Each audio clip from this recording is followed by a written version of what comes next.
Assalamualaikum warahmatullahi wabarakatuh. Perkenalkan, nama saya Dea Amanda Sulistiani. Saya mahasiswi dari Universitas Bakti Kencana Jakarta, Prodi D3 Keperawatan. Kali ini saya akan membahas tentang penerapan nilai-nilai Pancasila dalam pelayanan kesehatan. Saya akan mengambil satu contoh, yaitu pada sila ketuhanan yang Maha Esa. Terdapat beberapa poin. Yang pertama di sini ada bangsa Indonesia menyatakan kepercayaan dan ketakwaan terhadap Tuhan Yang Maha Esa. Contohnya, seperti pada keadaan pandemi COVID-19 pada saat ini yang sudah terjadi kurang lebih 1 tahun. Nah, kita tuh harus yakin dan percaya bahwa apa yang sedang terjadi saat ini adalah ujian dari Tuhan Yang Maha Esa yang perlu kita sabari, harus kita hadapi dengan ikhlas dan usaha serta berserah diri kepada Tuhan agar dijauhkan dari mara bahaya.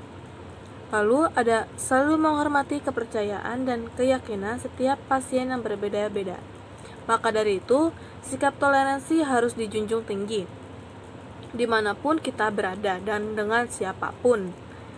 Karena toleransi adalah kunci perdamaian. Setiap hubungan pasien dengan tenaga kesehatan agar selalu baik dan menjaga persaudaraan tanpa memandang perbedaan. Lalu poin yang ketiga, berdoa sebelum dan setelah menolong pasien. Demi kita mendapatkan hasil yang baik dan keselamatan, kita harus mengawali dan mengakhiri segala sesuatu tindakan dengan berdoa, agar apa yang kita lakukan akan selalu berakhir dengan baik dan berbalik kepada kita sendiri. Lalu ada poin yang ketiga, yaitu mengajarkan pasien untuk selalu menyerahkan hasil pemeriksaan dan pengobatan kepada Tuhan Yang Maha Esa.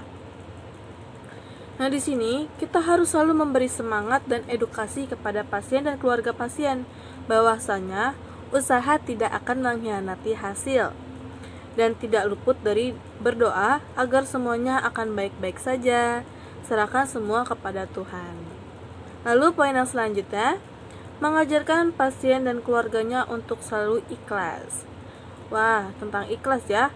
Harus selalu tabah dengan apa yang telah diberi oleh Tuhan. Kita harus mengikhlaskan jika itu bukan milik kita, ya kita harus merelakannya agar nanti suatu saat kita akan diberikan yang lebih baik lagi oleh Tuhan.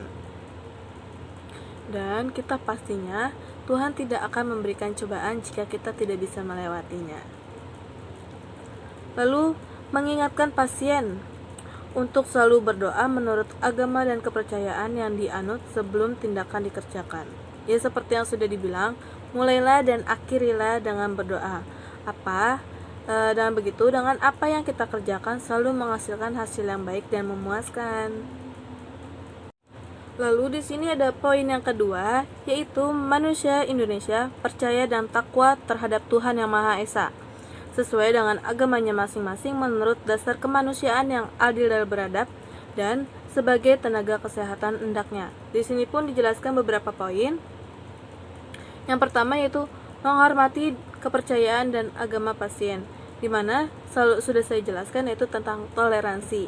Dan tidak lupa, bagimu adalah agamamu dan bagiku adalah agamaku. Lalu poin yang selanjutnya yaitu tidak memaksakan kehendak mengenai kebiasaan berdoa dan beribadah kepada pasien ataupun orang lain. Setiap orang memiliki hak untuk beribadah. Jadi, jangan sampai kita mengganggu hak dan kewajiban seseorang ya. Poin selanjutnya itu ada selalu memberikan kesempatan kepada pasien dan keluarganya untuk berdoa dan melaksanakan ibadah sesuai dengan agama yang dianutnya. Ini sangat perlu dan sangat harus diperhatikan, karena jika pasien dan keluarganya sedang mendapat musibah, jalan satu-satunya yaitu dengan berdoa dan beribadah. Makanya jangan sesekali kita mengganggu ya, dan biarkan mereka memiliki pikiran yang tenang setelah apa yang telah mereka hadapi. Lalu di sini ada nomor 3, yaitu menghormati sikap hormat, menghormati dan bekerja sama antar pemeluk agama yang berbeda. Di sini pun ada 3 poin. Poin yang pertama yaitu menghormati kebiasaan berdoa dan beribadah pasiennya. Jadi kita pun mempunyai kewajiban masing-masing dalam menjalaninya. Agar kita dihormati, agar agama kita dihormati, maka kita juga harus menghormati agama orang lain. Disitulah sikap toleransi harus dijunjung tinggi ya. Poin kedua yaitu menghormati agama orang lain. Dan jangan lupa selalu terapkan, bagimu adalah agamamu dan bagiku adalah agamaku. Jadi kita mempunyai kewajibannya ya untuk menjalankannya dan tidak boleh memaksakan. Lalu poin yang ketiga, apabila diperlukan, memfasilitasi pasien untuk melaksanakan ibadahnya sesuai dengan kebutuhan pasien. Nah, ini sangat diperlukan juga. Dengan begitu, semua pasien dapat beribadah dengan tepat waktu. Lalu di sini ada nomor 4 yaitu membina kerukunan hidup di antara sesama umat beragama. Poin yang pertama, tidak menjelek-jelekan agama pasien. Tidak perlu kita menjelek-jelekannya. Kita hanya perlu menjadi diri sendiri kita dengan keyakinan yang kita anut. Dan kita pun tidak boleh sampai memaksa pasien untuk mengikuti keyakinan kita, karena kita mempunyai kepercayaan masing-masing. Lalu, tetap menjaga kerukunan umat beragama, meskipun berbeda-beda kepercayaan dan agama. Meskipun agama kita berbeda-beda, tetapi tidak lupa dengan semboyan negara kita, yaitu Bhinneka Tunggal Ika. Berbeda-beda tetapi tetap satu jiwa. Walaupun kita berbeda, tetapi kita tetap sehati. Poin yang kelima, ada agama adalah masalah yang menyangkut hubungan pribadi manusia dengan Tuhan Yang Maha Esa. Nah, di sini memegang teguh prinsip bahwa agama menyangkut hubungan pribadi manusia dengan Tuhan Yang Maha Esa adalah dengan begitu tempat yang paling aman untuk kita berserah diri, untuk kita mengeluh, tempat kita bercurhat hanya kepada Tuhan Yang Maha Esa. Dan begitu kita merasa diri kita aman setelah kita sudah bercurhat atau mengeluarkan keluh kisah kita kepada Tuhan.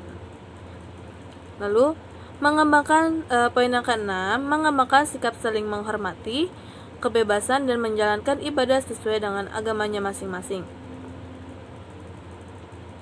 Nah, di sini kita perlu membimbing pasien untuk selalu berdoa sesuai dengan keyakinannya. Pasien dengan keyakinannya dan kita berdoa sesuai dengan keyakinan kita. Hanya berbeda dengan cara berdoa, tetapi amin yang sama. Di sini juga jika kita menemui pasien dengan, misalnya kita menemui pasien yang agamanya sama dengan kita, sebaiknya kita berdoa bersama-sama. Dengan begitu pasien merasa dekat dengan Tuhan dan juga pasien akan merasa dekat dengan kita. Berbeda agama belum tentu tidak dekat dengan kita, tetapi hanya caranya saja yang berbeda ya. Lalu yang ketujuh, tidak memaksa suatu agama kepada Tuhan Yang Maha Esa. Nah, di sini tidak memaksakan agama pasien untuk meyakini agama kita. Kan sudah dijelaskan tadi ya, kita punya keyakinan yang berbeda. Dengan begitu, sikap toleransi nomor 1 yang selalu ada dimanapun dan kapanpun.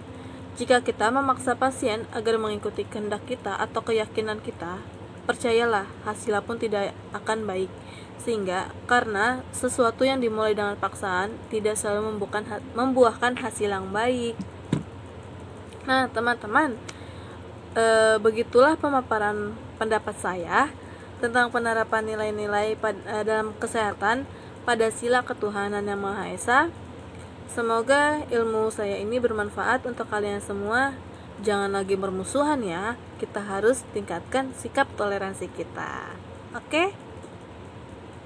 Dan juga jangan lupa tetap melakukan protokol kesehatan dengan melakukan 3M, yaitu memakai masker, mencuci tangan, dan menjaga jarak sejauh 1 meter. Baik teman-teman, kurang lebihnya mohon maaf bila saya banyak kata-kata salah. Saya minta maaf yang sebesar-besarnya, karena kesalahan adalah milik kita dan kesempurnaan hanya milik Tuhan Yang Maha Esa. Saya akhiri. Wassalamualaikum warahmatullahi wabarakatuh.